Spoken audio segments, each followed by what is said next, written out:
Shalom, selamat pagi jemaat Tuhan. Mari kita persiapkan hati kita, mari kita datang pada hadirat Tuhan. Mari kita lebih dalam menyembah dan bersyukur padanya. Haleluya.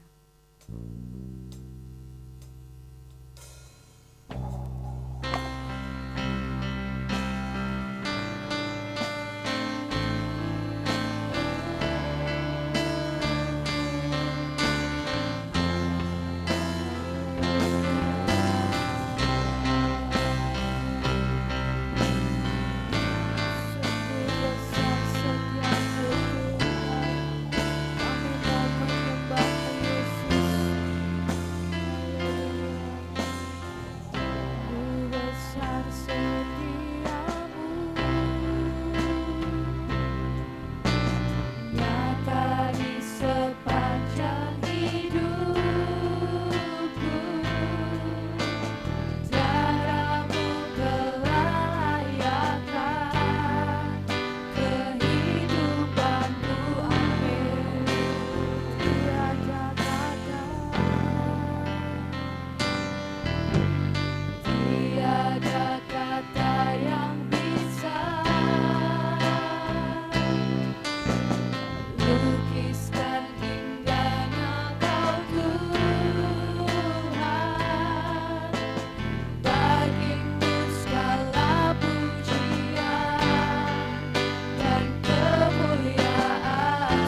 benar-benar menyembah Engkau Tuhan.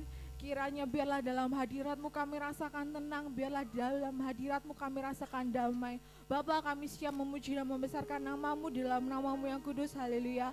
Amin. Jemaat Tuhan, saya undang untuk bangkit berdiri. Yang bersiap bagi nama Tuhan yang indah, lambaikan tanganmu. Yang percaya bahwa Tuhan sungguh nyata, katakan haleluya. Haleluya. Haleluya, sungguh nyata.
Bersyukur karena Tuhan telah menjadi juru selamat kita. Kita mau bersyukur buat kebaikan. Haleluya.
bagi kami. Sungguh besar rahmat-Mu atas setiap kami. Kiranya pujian ini kami naikkan bukan hanya di mulut kami saja Tuhan, tapi lahir dari hati kami yang besar, yang memiliki rasa ucapan syukur untuk kasih setia-Mu dalam hidup kami. Terima kasih Roh Kudus, mari Allah Roh Kudus, Engkau mencengkeram hati kami semuanya. Roh kami dicengkeram oleh Tuhan. Setiap kami yang duduk, yang ada di ruangan ini dibelenggu oleh Roh Kudus. Sehingga setiap kami mau rindu, haus kepada firman Tuhan. Terima kasih Bapa, terima kasih Tuhan Yesus. Kami menyerahkan pemberitaan firman-Mu pagi hari ini hanya di dalam nama Yesus. Haleluya. Amin. Puji Tuhan. Silakan duduk saudara. Shalom semuanya. Masih banyak yang sakit di antara saudara-saudara kita, khususnya anak-anak remaja, anak-anak sekolah minggu. Masih banyak yang sakit, kita akan terus berdoa mendukung mereka. Saudara yang sehat, ayo jaga kesehatan kita ya saudara. Kita yang sudah menjaga kesehatan kita pun kadang masih sakit, apalagi yang tidak menjaga kesehatan kita. Hari ini, pagi hari ini saya ingin mengajak kita membuka Alkitab kita bersama-sama. Yang tidak bawa Alkitab secara tertulis mungkin bawa Alkitab. Boleh Alkitabnya dibuka di 2 Raja-Raja pasal yang kelima. Di situ tentang Naaman yang sudah disembuhkan. Saya sebenarnya sudah pernah membicarakan ini saudara, pernah khotbah secara khusus tentang ini, tapi hati saya rindu ingin menyampaikan ini kembali untuk kita semuanya saudara. Saya memberikan renungan kita, judul renungan kita hari ini, kerendahan hati mendatangkan berkat. Ya, saudara. Siapa yang gak senang dapat berkat, saudara? Semua mau? Mau ya, saudara? Tante Dede juga mau. Kalau kita ngomong no berkat, dapat berkat dari tonggo, berkatan itu loh, saudara. Ada yang senang juga ya dapat berkatan itu. Apalagi berkatannya isinya bagus. Apalagi sore itu kita belum masak, lah dapat kiriman dari tonggo, lah tambah seneng kayak gini. Hari ini kita akan bicara tentang ini saudara, kerendahan hati mendatangkan berkat. Saudara, saya tidak akan membaca seluruh ayat ini, saudara nanti bisa membaca di rumah. Tuhan acap kali ini bekerja dalam hidup kita sering sekali di luar dugaan kita, di luar apa yang kita pikirkan.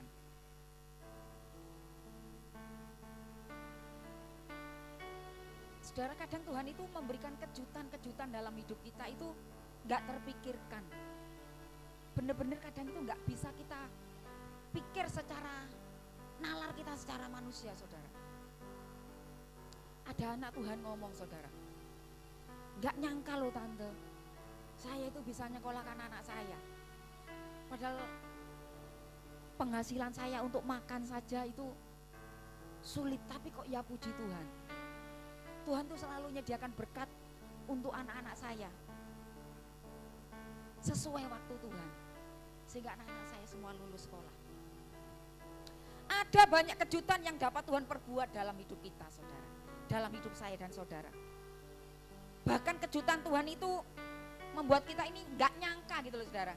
Kok Tuhan itu bisa ya pakai orang ini untuk memberkati kita. Kok bisa Tuhan itu buka jalan yang rasanya kita gak duga.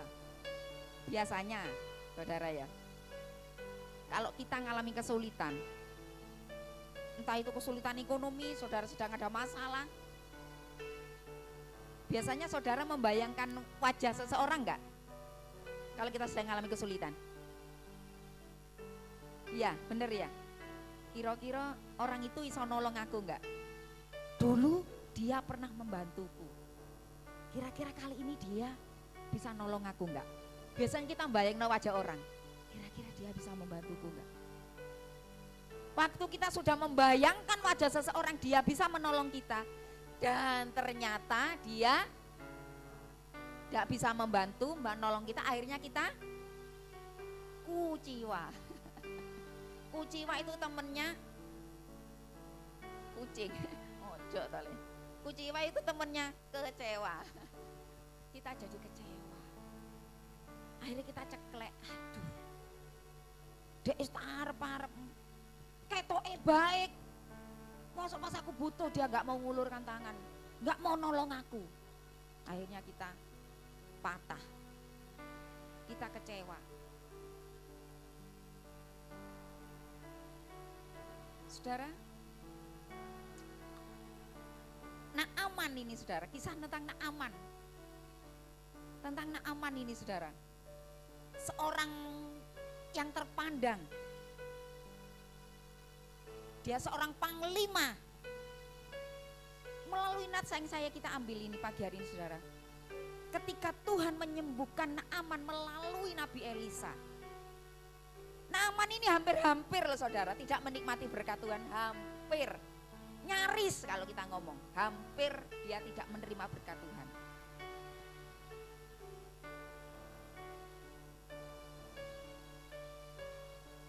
Karena Naaman berharap saudara, dia datang dari jauh, datang ke Naaman berharap.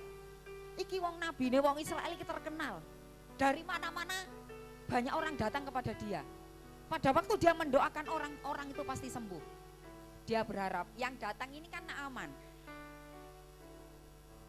Panglima yang hebat, panglima yang terpandang. Sebelum Naaman datang, tentunya dia sudah mengirim utusan kepada Elisa. Pak Elisa, nanti akan datang panglima saya, bos saya, kepada Naaman, kepada Elisa. Tetapi ternyata pada waktu Naaman datang, iya betul, pada waktu Naaman datang, Elisa ini orang nyambut saudara. Lek misalkan, saudara ini orang yang hebat, bos, datang kepada anak buah saudara, wis dikandani, aku arep teko. Ora keluar ae ora. Nyambut di teras ndak. Malah Elisa dari dalam ngomong ke bujangnya, ke pembantunya. Datang mau keluar, sambutan dia. Kecewa enggak Naaman saudara? Aku ki wong penting kok, wong hebat. Aku nggak mungkin datang ke Naaman itu nggak ke Elisa nggak ngasih apa-apa. Tangan hampa aku nggak mungkin. Ya jelas nggak mungkin. Bisa jadi dia mbak oleh-oleh yang banyak. Bahkan mungkin kalau dia sembuh pasti dia ngasih hadiah-hadiah yang besar untuk Elisa. Tapi Elisa tidak melakukan itu saudara.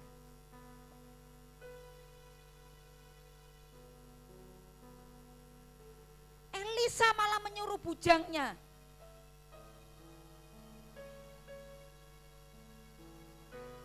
ngomong ndek Naaman ini, pergi. Kemana saudara? Dari bacaan kita, kemana? Ke sungai? Pergi ke sungai Yordan. Celupkan badanmu, mandi yo, celupkan badanmu berapa kali? Berarti hebat ini. Ini belum dibaca loh natsnya. Sudah ngerti semua. Wah, keren. Sungai Yordan ini dikenal katanya sungainya kotor, saudara. Jorok. Mungkin banyak orang bawa binatang-binatang piaraannya ini ke sungai Yordan, mandi di sana, dimandikan.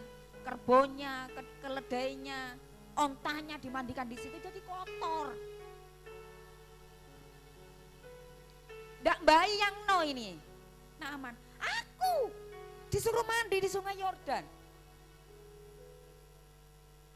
Kenapa Elisa nggak menyuruh saja pergi ke sungai yang di situ ada sungai-sungai bersih saudara. Ada sungai Parpar, sungai apa lagi ya? Tadi mencatat di situ. Sungai apa? Sungai Tahuan, sungai Berantas. Kenapa kok nggak milihkan sungai yang indah, yang jernih, yang bersih airnya? Kok aku dicarikan sungai yang jorok, yang kotor? Saudara kalau saudara pergi ke Tahuan mana ini? Di belakangnya rumahnya Pak Heri Sukamto yang itu di belakang itu kalau tante lewat sana sama Mbak Udi, sungainya itu putih dan bau, kotor sekali saudara. Bekasnya apa namanya itu tahu. Bisa jadi sungai Yordan juga seperti itu, saudara. Karena semua binatang mandi di sana. Naaman gerutu, saudara. Naaman gerutu. Hampir-hampir. Dia gerutu, saudara. Lek aku nyang neng sungai Yordan gak perlu jauh-jauh. Datang ke Elisa, yo iso ae aku budal dewi. Cuma mandi nyemplung ping pitu yo iso. Itu katanya Eli. Katanya Naaman, saudara. Saudara, yang perlu. Karena memang mungkin Ana berharap Elisa itu akan melakukan ritual-ritual yang spektakuler gitu loh, saudara. Mungkin diciprati saja, dikasih mantra-mantra, bem salah bem, sampai ngitung ping 3, sembuh gitu. Mungkin dikasih minyak urapan, pokoknya yang spektakuler itu nanti dia sembuh. Tapi Elisa tidak melakukan itu, saudara. Yang perlu menjadi catatan buat kita, saudara. Tuhan itu bukanlah Tuhan, bukan gini loh, saudara. Tuhan yang perlu menjadi catatan buat kita. Tuhan itu, bagi Tuhan itu bukan bagaimana caranya dia menyembuhkan kita, saudara. Cara-cara itu gak penting buat Tuhan. Bukankah yang penting itu adalah kita ini sembuh apa enggak? Iya enggak, saudara? Yang penting itu mujizat itu datang apa enggak, lewat cara apa itu gak penting sebenarnya. Kenapa harus Naaman mempermasalahkan, kamu bukankah kamu ingin sembuh? Cara Tuhan itu ya sekarpe Tuhan, mau lewat cara apa aja. Bukankah cara itu gak penting sebenarnya? Saudara, kalau kita butuh bantuan, butuh berkat Tuhan, pintu apa saja kan gak penting, bener enggak, saudara? Yang penting ada pintu yang dibuka untuk menolong kita. Yang penting rahmat Tuhan itu datang menghampiri kita, entah lewat cara apapun. Mungkin kadang cara-cara yang datang kepada kita itu cara yang kita kita nggak sukai. Cara-cara yang mungkin kadang mempermalukan kita. Tuhan ingin memberkati kita, tapi mungkin kadang dengan cara menelanjangi kita, saudara.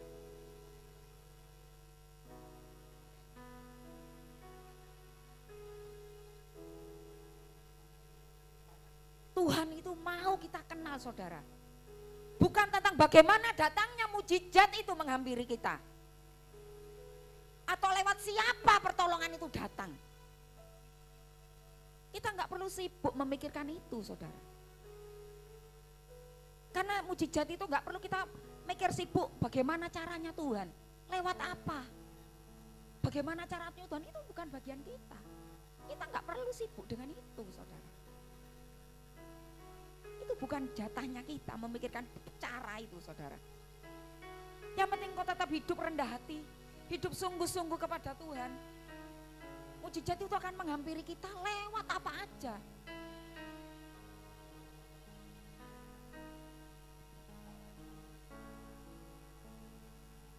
Kita akan melihat sekilas, saudara, tentang Naaman, panglima Raja Aram ini, saudara.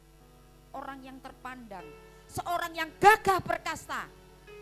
Pastinya dia memiliki karisma yang tinggi. Naaman itu pekerjaannya baik, hartanya melimpah. Tapi rupanya itu tidak membuat Naaman berbahagia. Karena Naaman sakit kusta. Kalau sakit kusta zaman sekarang itu bisa disembuhkan, saudara. Pokok saudara sakit awal, segera ke dokter, bisa diobati. Zaman dulu tidak ada obatnya, saudara. Karena kusta juga dianggap kutukan, sakit yang memalukan. Tidak ada obatnya kecuali mujizat Tuhan. Waktu ia datang menemui Elisa, Elisa tidak menyambut dia, hanya mengutus bujangnya. Dia gusar, saudara, nomor 11, ayat 11 dari pasal 5 itu. Ayat yang 11 coba. 2 Raja-Raja 5 ayat yang 11. Tetapi pergilah Naaman dengan gusar sambil berkata, aku sangka bahwa setidak-tidaknya ia datang keluar dan berdiri memanggil nama Tuhan Allahnya. Lalu menggerak-gerakkan tangannya di atas tempat penyakit itu. Dengan demikian menyembuhkan penyakit kustaku. Itu harapannya Elisa, harapannya Naaman. Seenggaknya Elisa itu keluar. Gerak-gerak no getar. Oh Bapa di surga, sembuhkan hambamu ini, orang yang hebat ini, sembuhkan. Harapan Naaman seperti itu, tapi Elisa tidak melakukan. Ya wis kongkonan, dia nyuruh bujangnya, keluar, suruh Naaman itu masuk di sungai Yordan, suruh mandi, nyelupkan badannya 7 kali. Sudah, dia nggak keluar.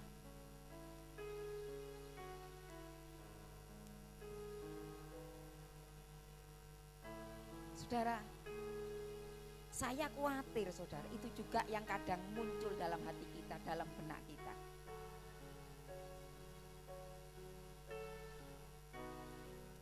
Aku kira Tuhan akan menolongku lewat orang ini. Wah, ternyata tidak. Aku kira saudaraku yang sana bisa menolongku untuk usahaku ini. Ternyata tidak. Aku sudah berdoa padahal. Aku sudah melayani Tuhan. Aku gak eman sama Tuhan. Kenapa ini belum terjadi? Tuhan ingatkan kita pagi hari ini saudara. Hebatnya Tuhan kita ini di sini saudara. Saya mau katakan, luar biasanya Tuhan itu, kerennya Tuhan kita itu di sini. Ia tidak bisa kau duga. Tuhan itu sama sekali nggak bisa kita duga, saudara. Tuhan kita itu Tuhan yang hebat itu nggak bisa diduga. Caranya itu hebat, nggak bisa dinyana gitu, saudara. Nggak bisa ditebak. Dia akan senang memberikan kejutan-kejutan buat saudara.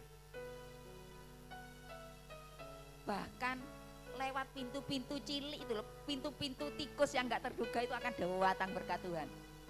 Yang kita anggap itu pintu rayap, dari situ berkat Tuhan akan menghampiri engkau. Lewat kejutan-kejutan yang tidak terduga. Nggak harus lewat pintu yang besar, lewat pintu yang indah. Saudara, tahun 2 tahun atau 1 tahun lalu, Om Markus itu kepingin memberangkatkan Tante Dede ke Tanah Suci, ke Israel saudara. Tapi saya tanya, berangkatnya ini duitnya sopo? Saya tanya gitu. Saya tahu, dompetmu ngerti, tabunganmu endi. Om Markus bilang gini, pokoknya mama mau tak budalnya. Lah ya aku mau tanya dulu, berkat Papa punya tabungan, le punya mau aku, le nggak punya tabungan jangan. Ya kan iso, iki tabungan kata Om Markus. Om Markus punya surat PNS itu loh saudara. Lo iki loh ma, iki surat berharga ini. Le kamu mau ini bisa berangkat kamu. Iku jenenge utang pak. Iki jenenge utang. Saya bilang, saya nggak mau berangkat lewat cara seperti itu. Saya mau berangkat tapi dengan cara GRATIS.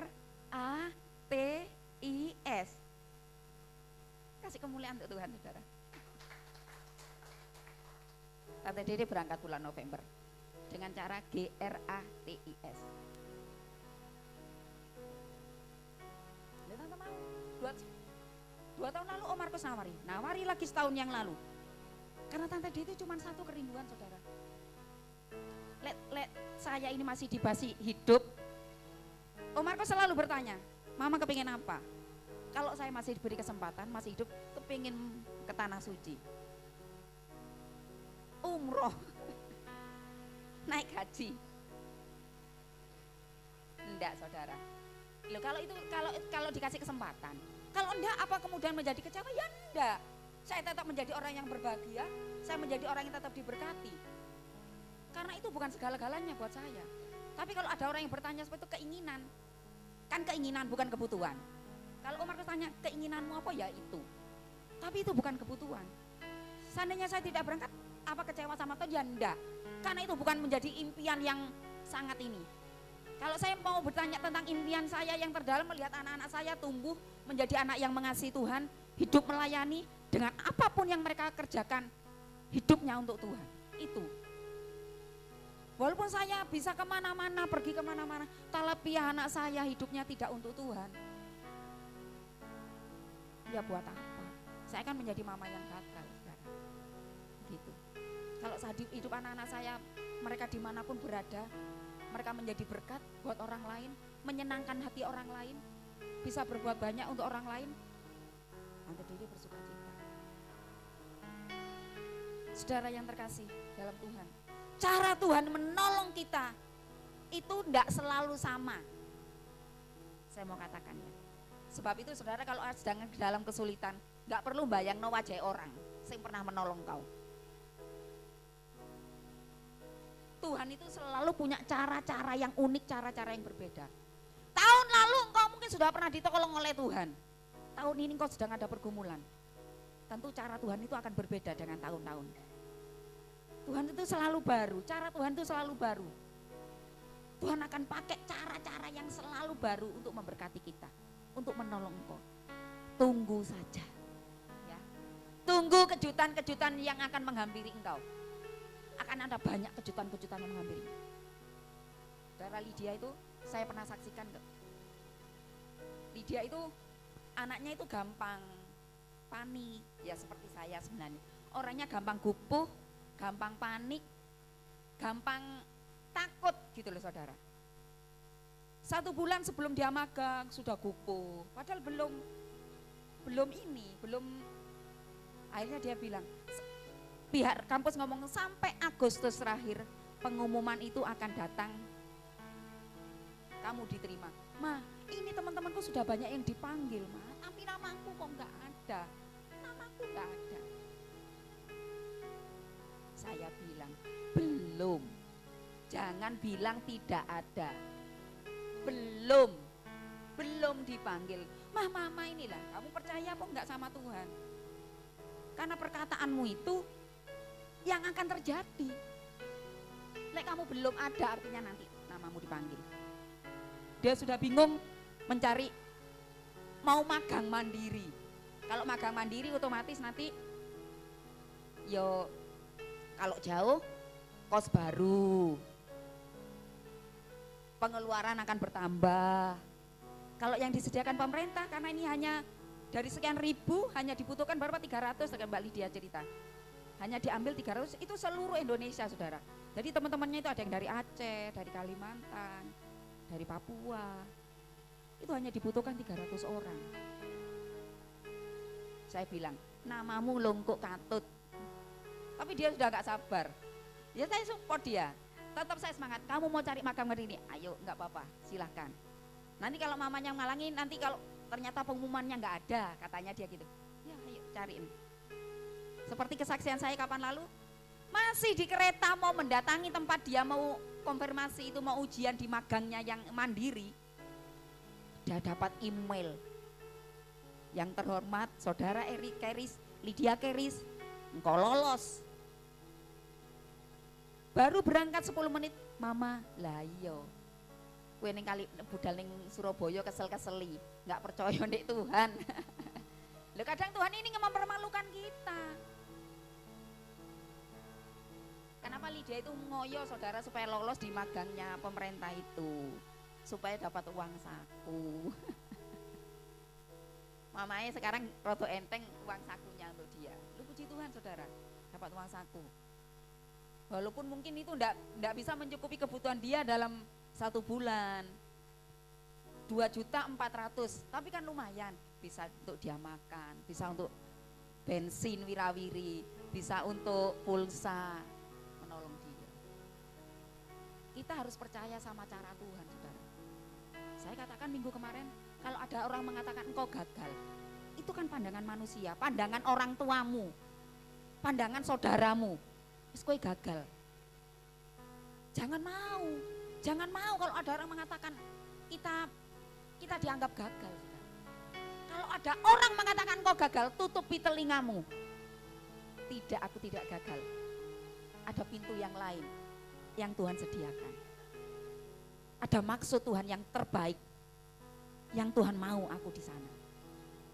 Ya, kalau iblis itu senangnya mengintimidasi saya dan saudara. membuat saudara dan saya ini ragu. Mulai ragu, bimbang kepada janji Tuhan. Kalau ada familimu yang ngomong kepadamu, engkau mendengar itu. Bahkan itu anakmu sendiri, orang tuamu sendiri. Tutup telingamu, percaya kepada janji Tuhan. Kalau Tuhan bilang akan menyertai engkau sampai akhir zaman, itu Tuhan akan lakukan. Untukmu, untuk anak cucumu, untuk keturunanmu. Katakan yes dong. Ya, Tuhan kita itu Tuhan seperti itu saudara. Tuhan itu Allah yang menepati janjinya. Ayo belajar menjadi orang yang rendah hati terhadap apapun.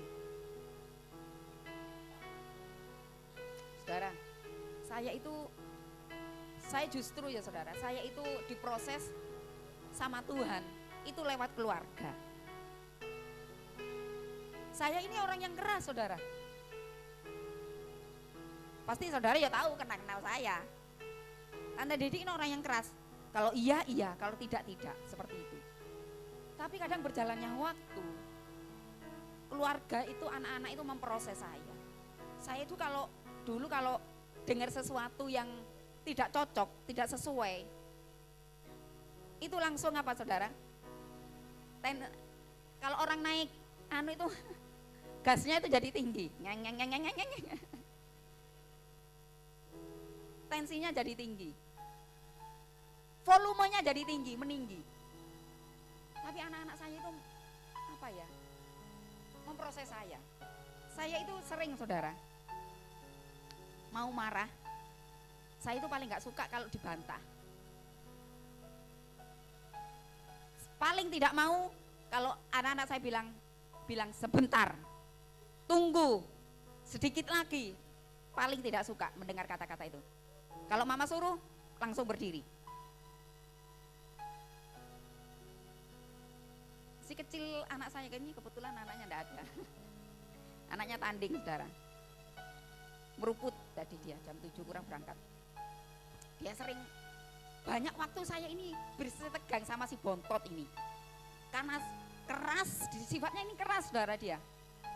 Saya ini, waktu saya marah, saya ini mau marah ini ngerem saudara. Tak rem saya. Mau marah gak jadi saudara. Saya sering ditegur sama Mbak Lydia, ini sering dia paling, Mama kalau adik nakal, adik bantah, Mama ini jangan diem, kasih pelajaran. Tak gini kan, mosok mamamu guys, Mama ini umurnya udah 50 lebih, jangan nyuruh Mama ini mukul. Itu dulu, Mama dulu aku lah, kan kamu masih kecil. Nakalmu juga punya kenakalan yang berbeda. Mbak Lydia ini saudara yang punya mengikuti masa kecilnya Mbak Lydia, nakal ya luweh bodik teko Lita itu kan. Saya khotbah kan terus di sini. Saudara mungkin mengingat itu. Saya khotbah dia terus dipegang rok saya di sini. Nggak mau turun. 1 jam di atas ya 1 jam di atas. Ada tamu, saya ingat Mbak Lydia itu. Mama, ada tamu sayang, ada Om. Tamunya suruh pulang. Temenin aku bubuk. Tak gini kan tak inget no. Nakalmu itu melebihi adikmu. Jadi jangan suruh mama itu nyubit dia. Mama itu sudah nggak mau lagi, nggak mau melakukan seperti tahun-tahun yang dulu yang menggunakan tangan untuk mencubit lagi. Sudah saatnya berhenti. Saya bilang itu saudara. Saya kadang sering, saya mau anak saya kalau berangkat sekolah, berangkat beraktivitas keluar, itu hatinya itu senang saudara. Hatinya itu sukacita. Saya tidak mau karena di rumah, dia kalau mau tanding, saudara, itu kan mesti gupuh. Persiapan barang-barang ini, jangan sampai. Mama dia mesti menyebutkan satu demi satu barang-barangnya. Mama ini. Sudah semua Ma. Kira-kira semua ada yang ketinggalan enggak? Sudah, semua sudah. Kadang dia melakukan kesalahan yang membuat saya itu emosi sebelum dia pergi keluar rumah bertanding. Saya berusaha menahan diri karena apa? Supaya dia berangkat itu dengan penuh sukacita. Berkat, ingat ya mama papa, semarah-marahnya mama papa, kalau anakmu mau bepergian, tetap tumpangin tangan, doakan dia, kasih berkat untuk dia. Berkat yang kau berikan untuk anak-anakmu itu akan membuat dia itu berhasil. Ya mama papa, kalau kita marah, jangan mau kita ini diberdaya oleh hati kita, pikiran kita yang panas, sehingga kita mengucapkan kata-kata kutuk untuk anak kita. Kata-kata yang tidak mendatangkan berkat buat anak-anak kita. Ditahan, dibuang di sampah.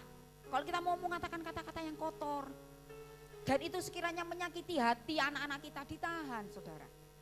Dibuang di tempat sampah. Saya walaupun marah saudara, direm, saya hitung, jangan marah, jangan marah. Dia mau berangkat, walaupun dia megelke saudara, dia mau berangkat, mama doakan aku.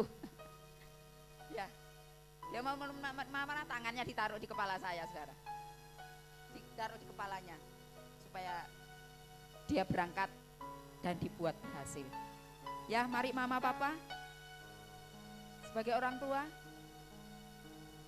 walaupun kita sedang marah, istri, kalau engkau marah, tetap berkati suamimu.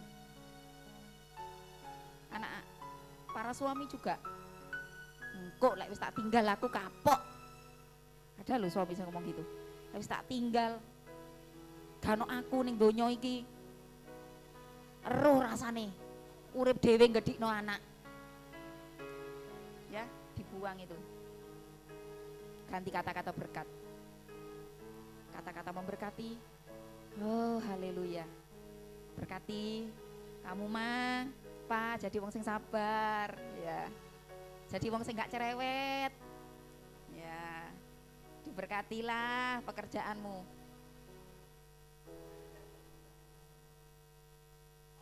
Saudara, apa yang kau katakan itu akan dituai oleh anak-anak kita. Perkataanmu itu berkat yang akan menghampiri anak-anak kita.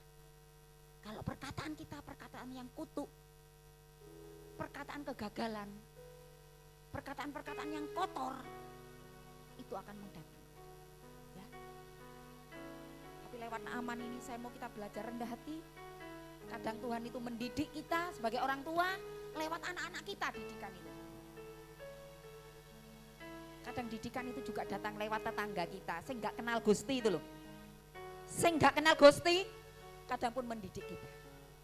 Diterima dengan hati yang terbuka. Kita anak-anak Tuhan harus jadi berkat. Perkataan kita, kalau bikin status juga adalah kata-kata yang berkat. Amin. Yang baca status kita ini kan bukan hanya suami kita, bukan hanya istri kita. Kadang ada orang marah kepada suaminya, bikin status di HP, mau marah sama suaminya. Lho sing maca iki lek butuh bojomu tok, kabeh wong maca. Ki piye? Kata-kata berkat ya saudara ya. Suamimu sak megel-megelno suamimu, greget-gregetno dia. Dia itu suami yang baik, yang mengasihi istri, mengasihi anak-anak, bertanggung jawab. Sak nesu-nesune seorang ayah kalau lihat anak sakit atau istrinya sakit, pastilah. Amin. Lah istri gimana? Lihat suaminya sakit? Yes, makane rungokno, Pak. Lek gak entuk mami iki ya aja dirungokno iki.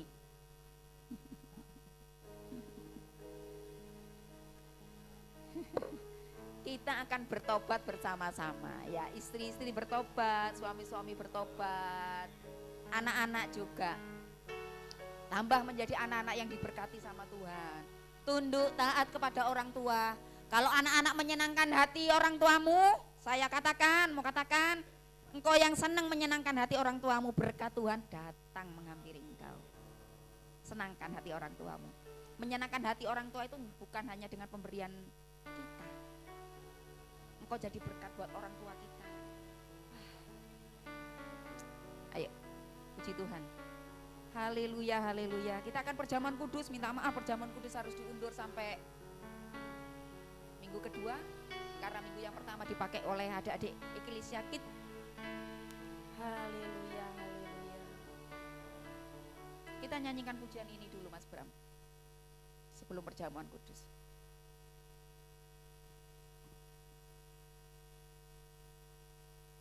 Sebentar, lihat contekan saya lagunya apa tadi? Sudah kan? Oh iya ini.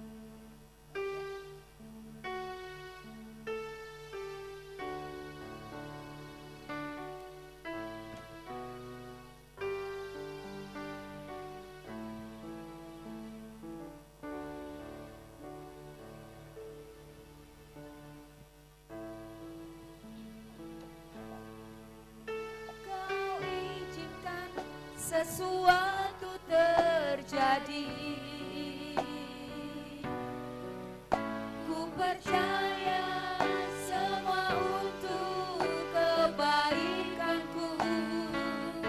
Bila nanti telah tiba waktumu, ku percaya kuasa-Mu memulihkan hidupku.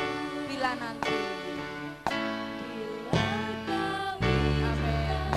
sesuatu terjadi,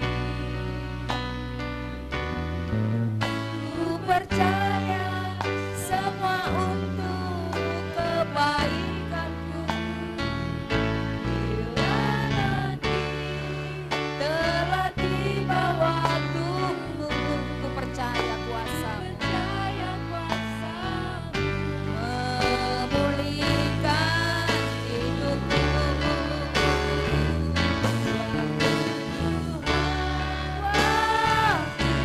Yang terbaik, walau kadang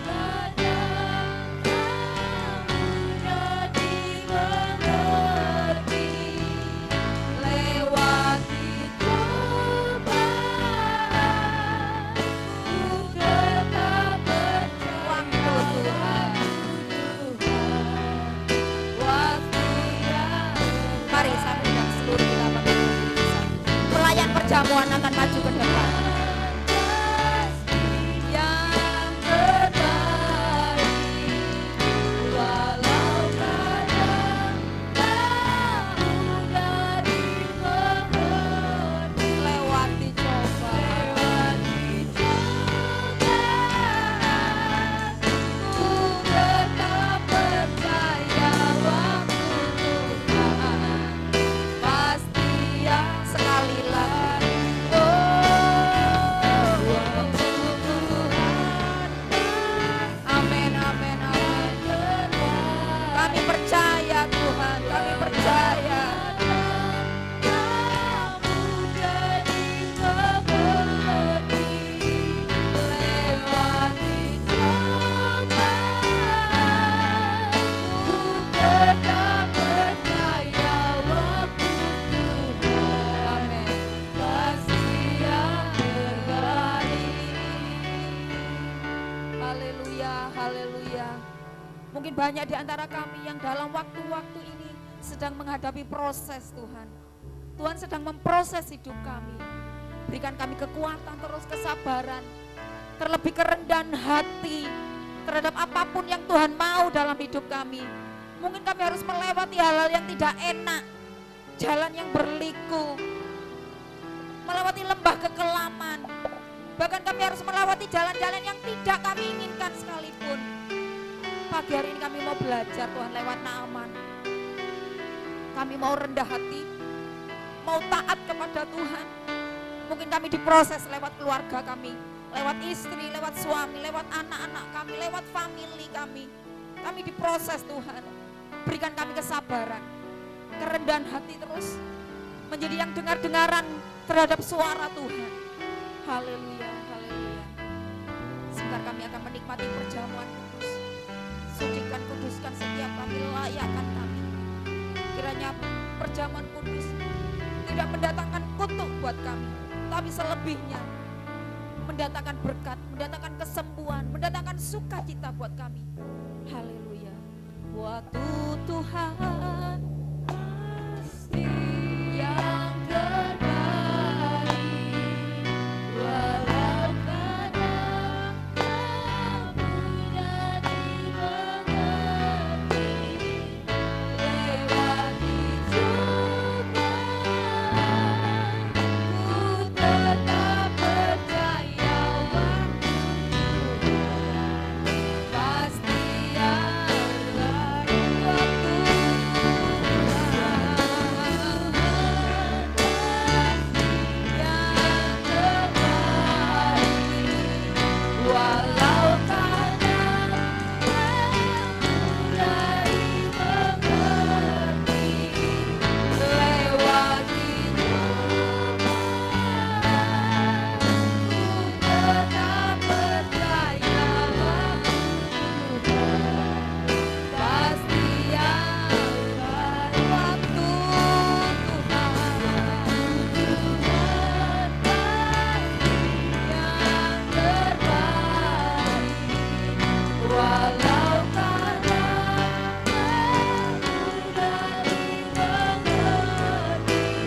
Saudara yang sudah mendapatkan boleh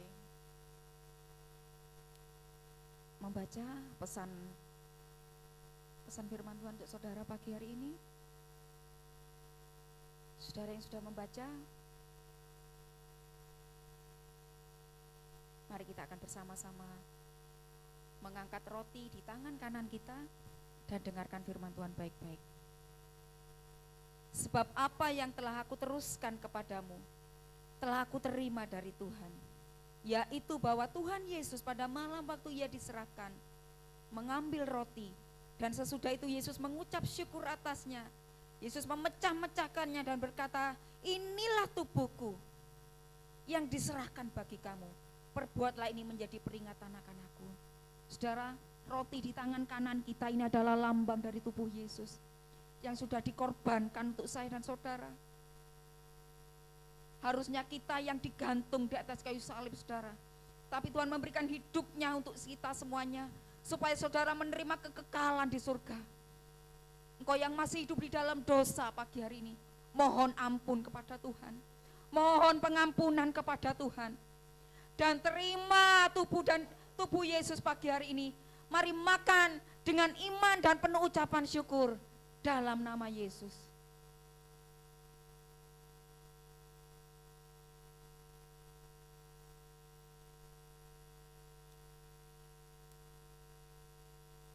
Saudara boleh mengangkat anggur di tangan kanan saudara sambil dengarkan firman Tuhan. Demikian juga ia mengambil cawan sesudah makan lalu berkata, cawan ini adalah perjanjian baru yang dimeteraikan oleh darahku. Perbuatlah ini setiap kali kamu minumnya menjadi peringatan akan aku. Saudara, anggur di tangan kanan kita adalah lambang, saudara, dari darah Yesus yang sudah dikorbankan untuk saya dan saudara, yang sudah dicurahkan untuk menebus dosa kita. Engkau yang sakit, percayalah dengan iman. Bilur-bilur Yesus menyembuhkan kita pagi hari ini di dalam nama Yesus. Engkau yang sedang menghadapi pergumulan, menghadapi tekanan, kegelisahan, pagi hari ini mari kita serahkan di kaki Tuhan. Sebab darah Yesus memerdekakan kita, memberi kemenangan untuk kita semuanya. Minum dengan penuh ucapan syukur di dalam nama Yesus. Bapak Widodo berdoa.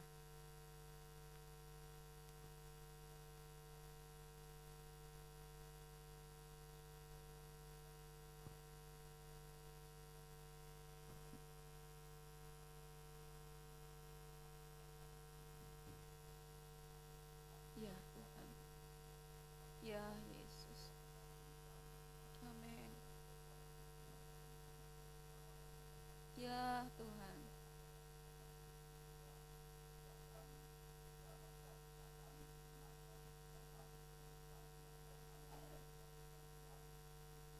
Ya Yesus Tuhan. Dalam nama Yesus. Amin, Tuhan memberkati. Kita kedatangan ada wajah baru. Mari Kak, dipersilakan kenalan sekalian promosi untuk Mission Day.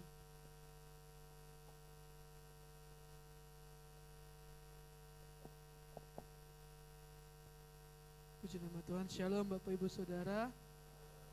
Ya, perkenalkan nama saya Johannes Perdamaian Sihaan. Saya orang Batak, mama orang Jawa, jadi campuran. Ya, beginilah bentuknya ketika dicampurkan antara Batak dan Jawa. Saya asal dari Riau Pekanbaru, dari Pulau Sumatera. Lalu saya adalah mahasiswa dari Sekolah Tinggi Teologi Setia Bakti Malang. Saya menggantikan Mas Bayu, karena Mas Bayu sudah 1 tahun di tempat ini pelayanan weekend. Jadi saya yang ditugaskan oleh Tuhan melalui sekolah untuk dapat melayani Tuhan di tempat ini. Jadi mohon bimbingannya Bapak Ibu Saudara, mohon arahannya, apa yang harus saya lakukan boleh diinformasikan kepada saya supaya kita sama-sama saling membangun satu sama lain. Lalu kami dari STT Setia Bakti memiliki event yang memang setiap tahunnya diselenggarakan, yaitu Sati Mission Day, hari misi yang dimana ini bertujuan untuk menggabungkan semua anak-anak muda yang ada untuk menemukan atau mendapatkan misi dari Tuhan untuk dapat melayani Tuhan. Jadi tidak terbatas oleh usia, walaupun mungkin belum menikah di usia 30-an dan segala hal yang ada, boleh bergabung dengan kami. Ini Bapak Ibu Saudara, dan ini diselenggarakan pada tanggal 28 September. Ini hari libur. Dilakukan dari pukul 8 pagi sampai pukul 7 malam.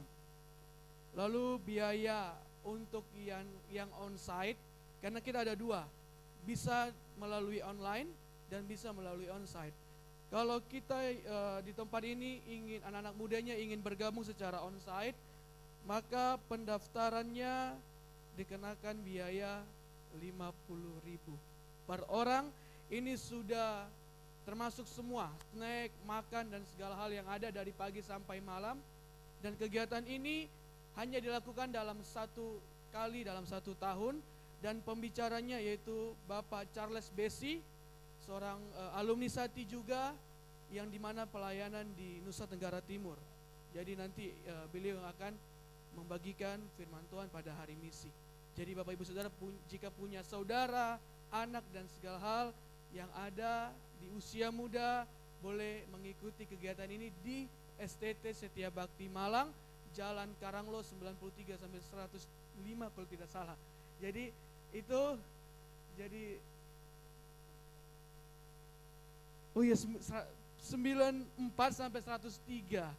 Oke Bapak Ibu Saudara, jadi boleh nanti kalau mau info lebih lanjut boleh langsung kepada panitia hari misi, ada nomor kontaknya di sini. Oke, terima kasih. Tuhan Yesus memberkati. Terima kasih Kak Yohanes ya panggilannya Kak. Oke.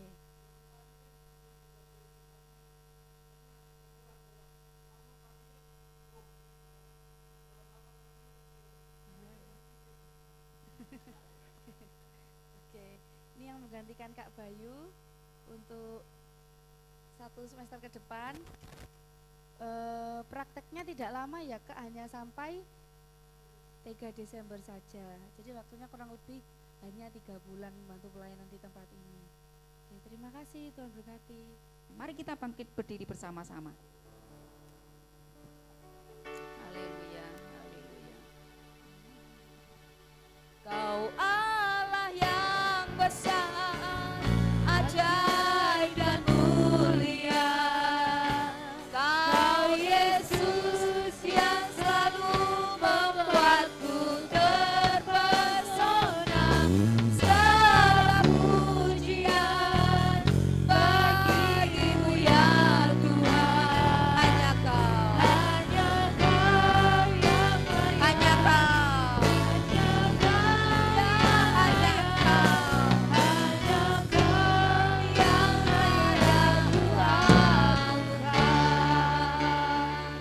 Hanya Engkau Allah yang kami agungkan. Terima kasih untuk pagi hari ini.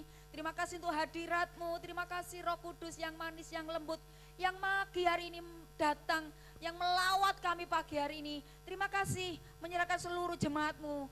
Saudara-saudara terkasih kami Tuhan, sekali lagi kalau di antara kami ada yang sakit, baik itu di tempat ini atau sedang terbaring di rumah kami masing-masing, kami berdoa bersatu hati di dalam nama Yesus. Bilur-bilur-Mu menyembuhkan mereka. Roh Kudus akan menghibur dia. Kalau ada di antara kami pagi hari ini sedang menghadapi pergumulan, seakan pintu semua tertutup, kami pun akan melihat pagi hari ini bagaimana pintu-pintu akan dibuka oleh Tuhan. Terima kasih Bapak, terima kasih, kami mengucap syukur pagi hari ini. Mari Bapak Ibu Saudara yang terkasih, kita akan pulang bersama-sama. Kiranya anugerah, kasih sayang dari Allah Bapa kita, cinta kasih, kebaikan dari Tuhan Yesus, kemenangan, kekuatan, penghiburan dari Roh Kudus akan menyertai perjalanan hidup kita, akan memimpin langkah-langkah kita mulai pagi hari ini dan sampai selama-lamanya. Mari bersama-sama katakan amin. Tuhan memberkati kita.